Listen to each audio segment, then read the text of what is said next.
এটা হিটাচির 9 KG ক্যাপাসিটির washing machine. কাস্টমারের বাসায় কিছুদিন আগে ইনস্টল করে দেওয়া হয়েছিল, ভিতরে পানি জমে আছে।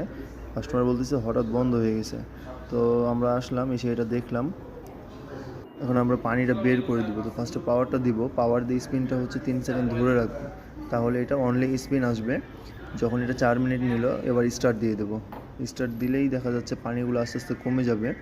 আমরা যদি ড্রামের ভিতরটা একটু দেখি, এটা কিন্তু আপনার বোঝা যাচ্ছে না ওইভাবে হয়তো, কিন্তু এটা আস্তে আস্তে কিন্তু পানিগুলো নিচ দিয়ে চলে যাচ্ছে। হ্যাঁ, যখন আপনার পানিগুলো সব চলে যাবে তারপরে স্পিনটা শুরু হবে, যেটা হচ্ছে ড্রায়ার বলি আমরা, কাপড় শুকাবে।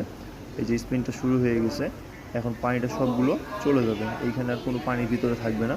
আর পানি যে জমে থাকে এটা কেন থাকে, এটা হচ্ছে আপনাদের যদি ডিটারজেন্টটা বেশি হয়, কিংবা হচ্ছে আউটলাইনে যদি ব্লক হয়ে যায়, দেখা যাচ্ছে আপনার হয় না, পানি ড্রেন হচ্ছে না, তাও তখনই হচ্ছে এটা ইরোর এসে অফ হয়ে যায়।